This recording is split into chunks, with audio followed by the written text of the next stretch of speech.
इंदौर में बीजेपी और कांग्रेस के कार्यकर्ताओं में जोरदार भिड़ंत, पटाखे फोड़ने की बात पर हुआ विवाद। पूरे मामले का वीडियो जमकर हो रहा वायरल।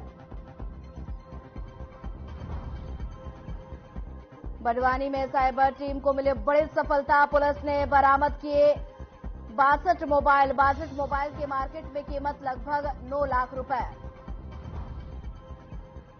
उज्जैन में एक युवक की बेरहमी से हत्या का मामला, आपसी रंजिश के चलते की हत्या, कत्ल का वीडियो भी आया सामने।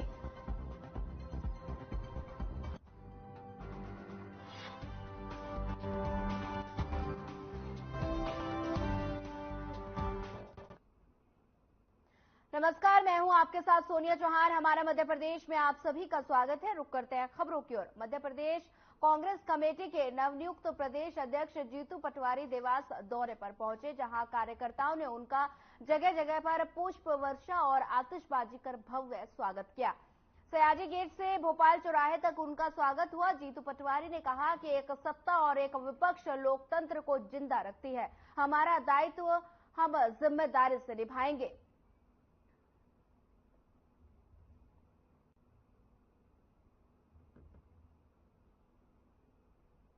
मैं मानता हूं कि लोकतंत्र में जो काम करने वाले साथी हैं हमारे, वो चाहे सत्ता में हो चाहे विपक्ष में, सबकी ड्यूटी है समृद्ध मध्य प्रदेश बनाने की। जब समृद्ध मध्य प्रदेश की बात करते हैं तो विपक्ष की अपनी भूमिका होती है।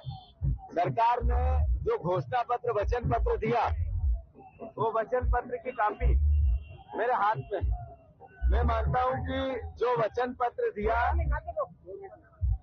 वो भारतीय जनता पार्टी पूरा करे।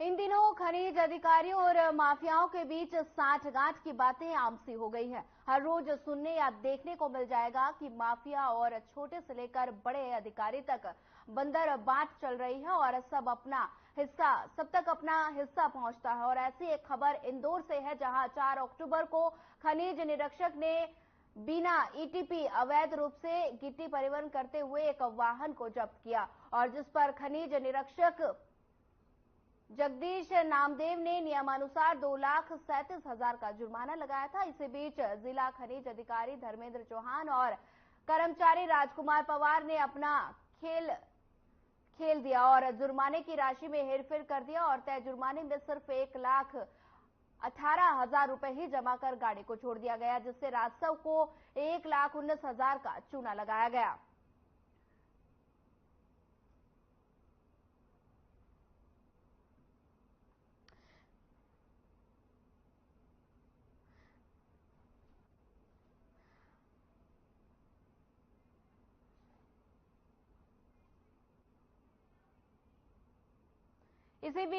इसी बीच पूजा पंचोली ब्यूरो चीफ हमारे साथ जुड़ गई हैं। पूजा पंचोली जी, अधिकारियों की मिलीभगत का ये मामला सामने आया है, क्या कुछ ज्यादा जानकारी है, आज अपडेट दीजिए। हाँ जी सोनिया, इसकी शिकायत लोकायुक्त में की गई है और ये पूरा मामला 4 अक्टूबर को शुरू हुआ था, जब जगदीश नामदेव जो वहाँ के अधिकारी हैं, उन्होंने इस पे कार्रवाई की थी और 4 अक्टूबर को MP 09HJ 5371 एक गाड़ी को जब्त करके उस पे नियमानुसार जो जुर्माना बनता है वो लगाया था 2,37,000 का। लेकिन इसी बीच ऐसा होता है कि खनिज अधिकारी जो माइनिंग ऑफिसर है वहाँ के धर्मेंद्र चौहान और उन्हीं का एक बाबू है जो कर्मचारी है वहाँ पर, वो इस बीच में गड़बड़ करते हैं और उस जो नियमानुसार लगाया गया, जो इनका चालान काटा गया था, जो जुर्माना लगाया गया था, उसको हटाकर 1,18,000 का जुर्माना भरवाया जाता है और जो माफिया है उसे 1,19,000 का रियायत दे दी जाती है और शासन को इसकी भरपाई करनी पड़ती है। शासन को इसका चूना लगा दिया जाता है, बल्कि सीधा जुर्माना उन्हें पूरा भरवाना था। इसकी जांच अपर कलेक्टर गौरव बैनल को जांच सौंपी गई थी। उन्होंने जांच की, लेकिन कहीं न कहीं ये देखने में आ रहा है कि अधिकारियों को बचाने की कोशिश हो रही है सोनिया, और उन्हें क्लीन चिट दी जा रही है, जिसके बाद जो शिकायतकर्ता थे उन्होंने इसको आगे लोकायुक्त में इसकी शिकायत की है। जी, खनन अधिकारी लगातार सरकार के राजस्व को चूना लगा रहे हैं और सरकार इसको लेकर कितनी गंभीर है, पूजा पंचोली? जब ये बात हुई थी और जब माननीय शिवराज जी सीएम थे, तब उन्होंने बोला था माफियाओं को नहीं छोड़ा जाएगा। उससे लेकर अभी तक ऐसा लगता नहीं है कि इन पे कोई नकेल कसी गई है। अगर कसी गई होती तो इस तरह की हरकतें ना होती और एक अधिकारी ये सब करने से पहले सोचते या डरते। अपर कलेक्टर जो है गौरव बैनल, जिनको ये मामले की जांच सौंपी गई थी, जब उनसे बात करने की कोशिश की जाती है सोनिया, तो वो कहते हैं मैं छुट्टी पर हूँ, और वो इस बात से बचते हुए दिखाई दिए। कहीं न कहीं उनको सब कुछ जानकारी होते हुए वो नहीं देना चाहते। बाद में 1,19,000 जो राजस्व को चूना लगा था वो भरवाया जाता है। इसका मतलब जिला अधिकारी पे सवालिया निशान खड़े होते हैं। और अगर एक गाड़ी की बात करें, आज इतना एक गाड़ी पे अगर जुर्माना लगाया जाता है और राजस्व को इतना नुकसान हुआ है, इन लोगों ने ऐसा किया है, तो ऐसी कितनी ही गाड़ियां निकलती होगी। तो क्या माफियाओं के साथ इनकी साठगांठ को जो हर रोज हम देखते हैं अखबारों की फ्रंट लाइन में होता है, खबरों में होता है, उसके बावजूद अगर सरकार कुछ नहीं कर पा रही है तो इसका क्या मतलब है? सब तक अपना हिस्सा पहुंचता है, इसीलिए सब लोग साइलेंट बैठे हैं, किसी को एक्शन में आने की जरूरत महसूस ही नहीं होती। जी पूजा पंचोली जी, ऐसे अधिकारियों पर गाज कब गिरेगी जो खनन माफियाओं को संरक्षण देते हैं? ऐसी स्थिति रही तो मध्य प्रदेश में हर जगह अगर आप देखते हैं तो अवैध परिवहन और अवैध खनन सोनिया आम बात हो गई है। लेकिन इसकी शिकायतें भी समय समय पर की जाती है और कई बार ऐसी बातें सामने आती है कि शिकायत हुई और कुछ ही दिनों बाद वो शिकायत का जो कागज है ये लोग उसे रद्दी की टोकरी में फेंक देते हैं और साइलेंटली बैठ जाते हैं। अगर एक शिकायत पर भी एक्शन लिया जाए तो माफियाओं के बीच में डर बनेगा और उसी से सरकार का ये जो नुकसान ये लोग मिलके कर रहे हैं उसमें कमी आएगी, पर ऐसा होता दिख नहीं रहा है। जी, इंदौर में ये पहला मामला नहीं है कि एमपी में लगातार सरकार वादे करती नजर आती है, लेकिन माफियाओं पर कार्रवाई कब होगी, क्या इस पर जमीनी असर कब तक दिखाई देगा? ऐसा लगता है कि जो पहले की घोषणाएं हुई थी, अगर मामा की घोषणाओं पे भी गंभीरता ले ली जाती, अधिकारी गंभीर हो जाते, तो शायद अब तक सब कुछ सही होता, पर हुआ नहीं। अब नए सीएम आए हैं तो लोग उनसे भी आस लगाए बैठे हैं। ऐसा कहते हैं कि मोहन यादव एक्शन मोड में है, तो अब उनका एक्शन माफियाओं पे कब दिखता है ये देखना दिलचस्प होगा। सोनिया जी, पूजा पंचोली जी, ज्यादा जानकारी साझा करने के लिए आपका धन्यवाद।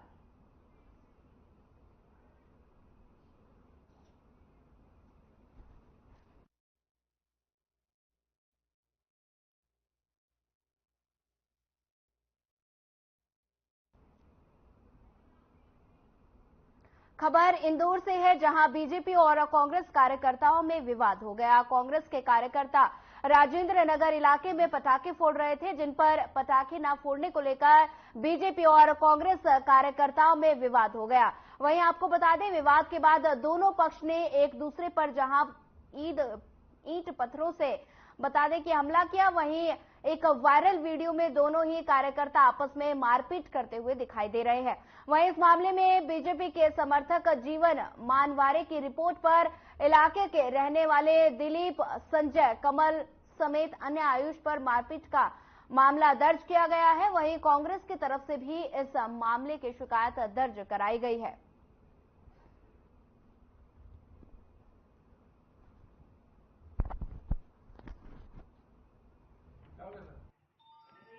इसमें राजेंद्र नगर थाना क्षेत्र में जो गणगौर नगर है, वहाँ पर 16 तारीख की रात में करीबन 11:30 बजे दो गुटों के बीच में कुछ फटाके को लेकर या जश्न मनाने को लेकर एक छोटा सा विवाद शुरू हुआ था, जिसमें फिर लोगों की संख्या बढ़ती गई और मारपीट, घर में घुसना और अभद्रता करना, इसके कई साक्ष्य मिले थे।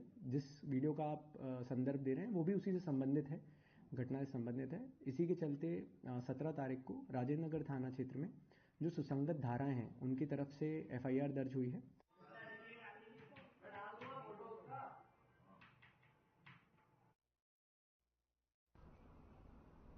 प्रदेश के प्रमुख पर्यटन स्थल हनुवंतिया पर्यटकों के लिए सजकर तैयार है। मध्य प्रदेश पर्यटन बोर्ड की ओर से खंडवा जिले के हनुवंतिया टापू में प्रदेश के सबसे बड़े आयोजनों में से एक जल महोत्सव के 8वें संरक्षण का आयोजन 20 दिसंबर से 20 फरवरी तक किया जा रहा है। वहीं जल महोत्सव को लेकर तैयारियां पूरी कर ली गई है। हालांकि मुख्यमंत्री यहां नहीं आ रहे और इससे पूर्व सभी जल महोत्सव में पूर्व मुख्यमंत्री शिवराज सिंह चौहान आते रहे हैं और बता दें कि लेकिन मुख्यमंत्री बदलने से आयोजकों का शुभारंभ समारोह छोटा हो गया और इवेंट मैनेजमेंट संस्था के डेजर्ट सिटी संचालक प्रणववीर सिंह ने बताया कि माधवता विधायक नारायण पटेल की उपस्थिति में जल महोत्सव का शुभारंभ किया जाएगा। क्या क्या यहाँ पर देखने में अच्छा लगता है? यहाँ पे ये हनुमंतिया में बहुत ही देखने लायक चीजें हैं, जैसे कि गार्डन वगैरह है, पानी है और बच्चों के खेलने के लिए भी कुछ चीजें हैं और बहुत अच्छा लगता है, आनंद की अनुभूति होती है जैसे कि तो जैसा है। और युवराज सिंह चौहान द्वारा कुछ योजनाएं जैसे बोट भी स्थापित किए गए हैं। जल महोत्सव भी होता है, क्या जल महोत्सव का और आगे बढ़ना चाहिए, किस तरह से? हाँ, जल महोत्सव के बारे में भी उन्होंने समझाया है और कुछ योजनाएं भी निकाली है और हाँ आगे बढ़ना चाहिए क्योंकि अच्छी चीजें हैं ये। आपका नाम? मेरा नाम कल्याणी पटेल है। क्योंकि जो सबसे पहले तो मैं आपको ये बताना चाहूंगा कि जो इस बार की जल महोत्सव की डेट्स है वो 20 दिसंबर से 20 फरवरी तक है। इसके अंदर हमने यहाँ 100 टेंट लगाए हैं। 100 टेंट के साथ में हमने air water and adventure activities हमने यहाँ पे की है। Air water and adventure activities में हमने जैसे जिप लाइन है, रोप कोर्स है, इसके बाद में हॉट एयर बलूनिंग है, इसके बाद में आपका पैरा मोटरिंग है। हम पैरा मोटर्स भी इस बार नई मशीन लाए हैं, बड़ी वाली जो बड़ी मशीन है वो जो लेटेस्ट इंडिया के अंदर है वो मशीन हम लेके आए।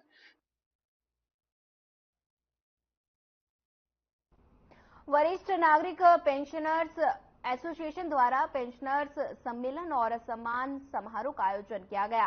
कार्यक्रम में पेंशनर साथियों का तिलक लगाकर शाल श्रीफल देकर सम्मान किया गया और कार्यक्रम की शुरुआत भारत माता और सरस्वती मां की प्रतिमा के समक्ष भगत दीप प्रज्वलन और माल्यार्पण के साथ की गई है। कार्यक्रम में मुख्य अतिथि के रूप में पंडित एसएन शुक्ल और विश्वविद्यालय के कुलपति प्रोफेसर रामशंकर, डॉक्टर परमानंद तिवारी और रामबोध द्विवेदी और एवं स्टेट बैंक के प्रबंधक शीतेश्वर पटेल रहे। वहीं कार्यक्रम में डॉक्टर परमानंद तिवारी ने आयोजकों के उद्देश्यों की भी उपस्थिति की।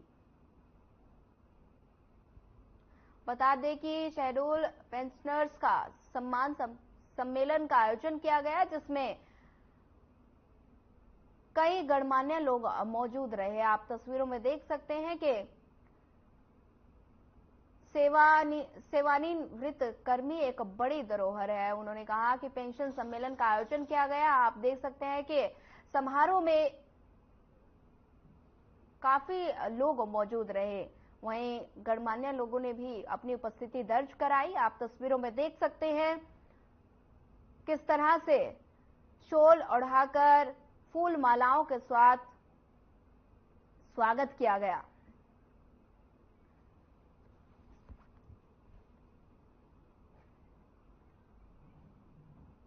नर्मदापुरम वेट लिफ्टिंग खिलाड़ी और जिला खेल अधिकारी नर्मदापुरम उमा पटेल ने उज्जैन में आयोजित मास्टर स्टेट चैंपियनशिप प्रतियोगिता में 3 गोल्ड जीतकर उन्होंने बेहतरीन प्रदर्शन करते हुए पावर लिफ्टिंग के 3 इवेंट स्क्वाट, बेंच प्रेस और डेड लिफ्टिंग में 3 गोल्ड जीते और शानदार प्रदर्शन कर उनका चयन फरवरी 2024 में गोवा में आयोजित नेशनल चैंपियनशिप के लिए किया गया।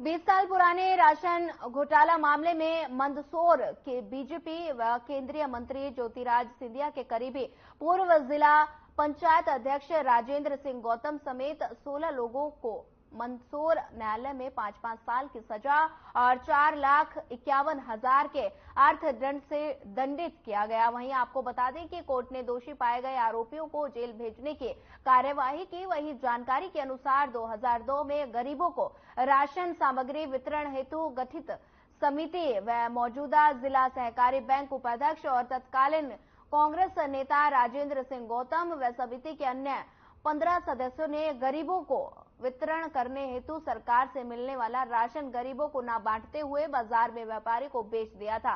इस पूरे मामले में जांच उपरांत करीब 87 करोड़ की अनियमितता सामने आई है और 35 लाख का बड़ा गबन उजागर हुआ। वहीं सन 2005 में मामला न्यायालय में विचाराधीन रहा और करीब 252 पेशियों के बाद आज 20 साल बाद प्रथम अपर एवं जिला सत्र न्यायाधीश किशोर कुमार गहलोत ने सभी 16 आरोपियों को सजा सुनाई। तो वहीं आपको बता दें कि मामले में 16 में से 5 आरोपियों की मौत हो चुकी है, लिहाजा आज के कोर्ट में महिला पुरुष 11 आरोपियों को जेल भेजने की कार्यवाही की गई है। ये वर्ष 2002 का मामला न्यायालय में विचाराधीन है। इसमें जिला सहकारी उपभोक्ता भंडार जिला मंदसौर में जो इस संस्था में उपाध्यक्ष राजेश सिंह गौतम, मुख्य कार्यपालन अधिकारी और उपाध्यक्ष सभी और इसके सह अभियुक्त कर लगभग 11 आरोपी हैं। इसमें सभी ये जिला सहकारी थोक उपभोक्ता भंडार में जो गेहूं, सार्वजनिक वितरण प्रणाली के गेहूं, केरोसिन इत्यादि खाद्य सामग्री जो गरीबी रेखा बीपीएल के नीचे जो व्यक्ति हैं, उस गरीबी रेखा के नीचे जीवन यापन करने वाले लोगों को ये खाद्य सामग्री वितरित किया जाना था।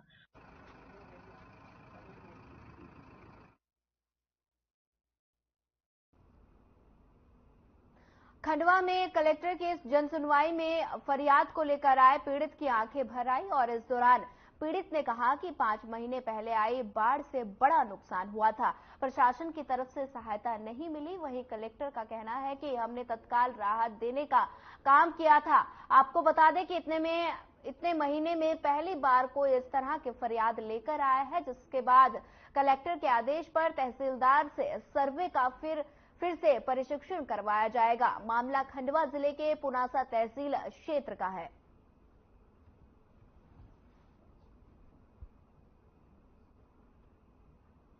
ये तकरीबन बहुत शुरुआत में जब बारिश हुई थी तब की घटना थी। उस घटनाक्रम में मेरे और विधायक जी द्वारा विजिट भी किया गया था और 2-3-4 मतलब सुबह 4 बजे से लेकर जितना मुझे सही से याद 8 बजे तक पानी था। उसके बाद फिर पानी नीचे उतर गया था। तो हम लोगों ने बहुत प्राथमिकता से उस समय फूड कैंप भी लगाए थे 3-4-5 दिन के लिए। शासन द्वारा राशि भी उपलब्ध कराई गई थी और उसी समय तहसीलदार को निर्देश दिए गए थे कि जिन जिन के घर में भी नुकसान हुआ उसका तत्काल सर्वे कर उनको राहत राशि उपलब्ध कराई जाए। तो चूंकि 3-4 महीने हो गए, मुझे ये ध्यान है कि उसमें 3-4 महीने में अभी तक कोई भी व्यक्ति इस तरीके से नहीं आया कि उसने मुआवजा राशि लंबित रहने की बात कही हो।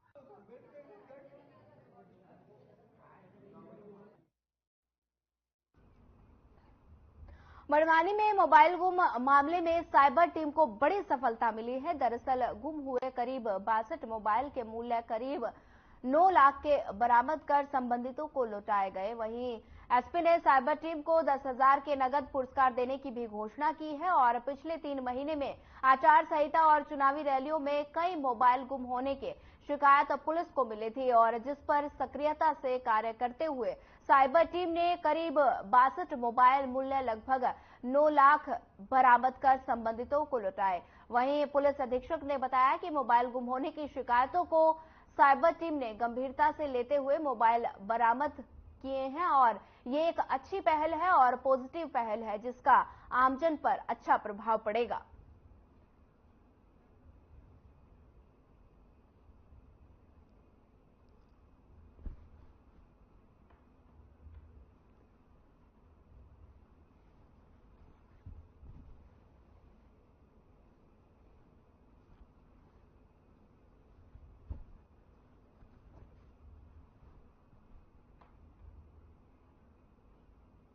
रतलाम जिले में रावटी के पास मोलावा में 2 बाइक की आपस में भिड़ंत हो गई। सड़क हादसे में बाइक सवार और एक मासूम समेत 2 की मौत हो गई। जानकारी के अनुसार घटना बुधवार सुबह की है।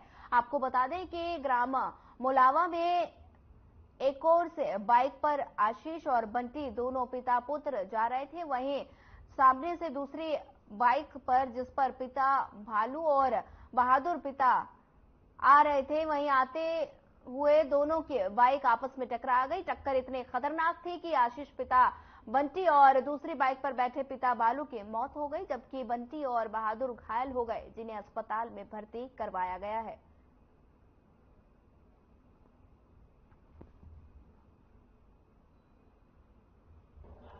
कल थाना एमआईजी पर एक पीड़िता ने लेखी आवेदन दिया था। उसमें आरोपी रॉबिन पिता मिथिलेश अग्रवाल निवासी महालक्ष्मी नगर के खिलाफ शारीरिक शोषण शादी का जायजा देकर शारीरिक शोषण करने के संबंध में आवेदन दिया था। आवेदन पे से एक कायमी हुई 376 की। सर कौन है आरोपी, क्या करता है ये? आरोपी का नाम है रॉबिन पिता मिथिलेश अग्रवाल, निवासी महालक्ष्मी नगर का रहने वाला है और ये सोशल मीडिया पे रील्स वगैरह बनाता है। लड़की ने बताया कि कुछ कैसे परिचित हुआ।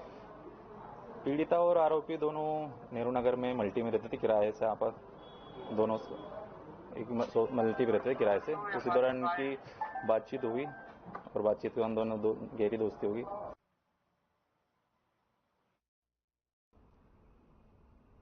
रतलाम पुलिस को बड़ी सफलता हाथ लगी है। पुलिस ने हिस्ट्री शीटर बदमाश को भारी मात्रा में अवैध मादक पदार्थ और अवैध हथियारों के साथ गिरफ्तार किया। बता दें कि एसपी राहुल लोंडा और अवैध मादक पदार्थ की तस्करी करने वालों के खिलाफ सख्त कार्रवाई के निर्देश जारी हुए हैं और इन्हीं निर्देशों के परिपालन में एएसपी राकेश साखा और सीएसपी जावरा दुर्गेश आर्मो ने मार्गदर्शन में जावरा आईए थाना प्रभारी ओपी सिंह के नेतृत्व में पुलिस ने अवैध डोडा चूरा अफीम एमडी और हथियार के साथ एक व्यक्ति को गिरफ्तार किया। एसपी राहुल लोडा ने बताया कि पुलिस की टीम ने घेराबंदी कर जीप को रोका। फिलहाल पुलिस ने अली हुसैन को हिरासत में लेकर वाहन की तलाशी लेनी शुरू कर दी है।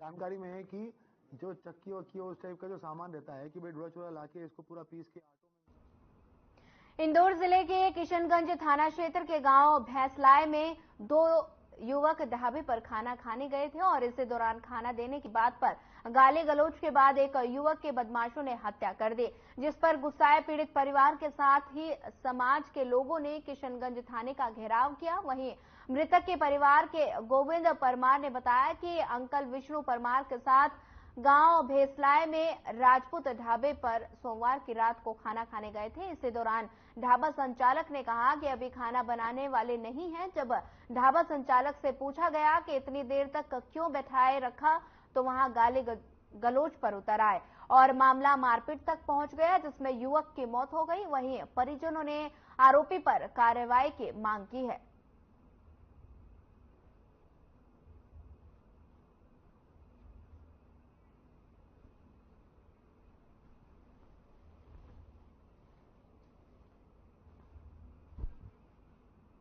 खबर रायसेन जिला के थाना सुल्तानगंज क्षेत्र अंतर्गत आने वाले टेकापार खुर्द से है, जहां मंगलवार की सुबह करीब 10 बजे गांव से 1 किलोमीटर दूर खेतों के समीप एक युवक का शव मिलने से क्षेत्र में सनसनी फैल गई। सूचना मिलने पर एसडीओपी अनिल मौर्य, सुल्तानगंज थाना प्रभारी शामराज सिंह पुलिस बल के साथ मौके पर पहुंचे और घटना का मुआयना किया। वहीं घटना पर कोई सुराग नहीं मिलने पर पुलिस द्वारा एफएसएल की टीम और खोजी कुत्ते को मौके पर बुलाकर घटनास्थल का बारीकी से मुआयना किया गया। वहीं परिजनों का कहना है कि मृतक के पिता ने बताया कि युवक के घर से खाना खाकर खेत पर जाने की कहकर निकला था। इसी बीच मृतक गांव के कुछ लोगों के घर भी गया था और मृतक सुबह जब खेत से घर नहीं पहुंचा तब परिजन द्वारा मृतक की खोज की गई और तब युवक का शव खेत में पड़ा मिला। अभी इसमें कुछ कह नहीं सकते हैं।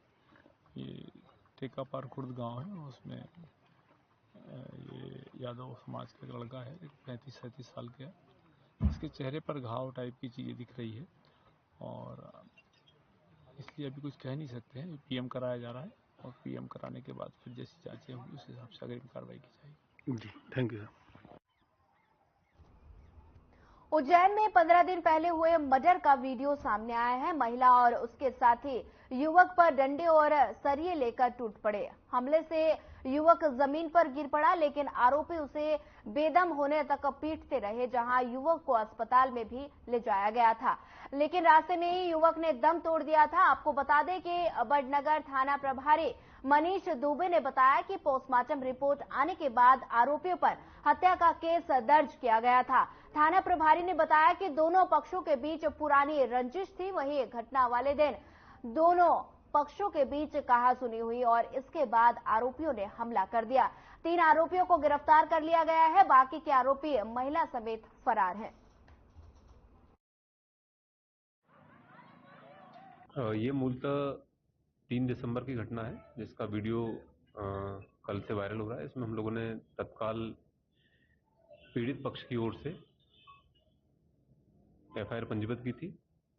इसमें मेडिकल रिपोर्ट उपरांत 302 आईपीसी का इजाफा किया गया था और 3 आरोपी इसमें गिरफ्तार किए गए हैं।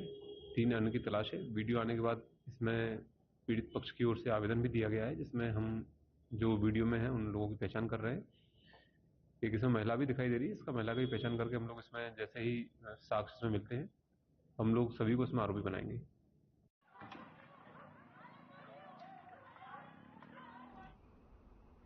फिलहाल इस बुलेटिन में इतना ही। ज्यादा खबरों के लिए बने रहिए हमारे साथ। नमस्कार।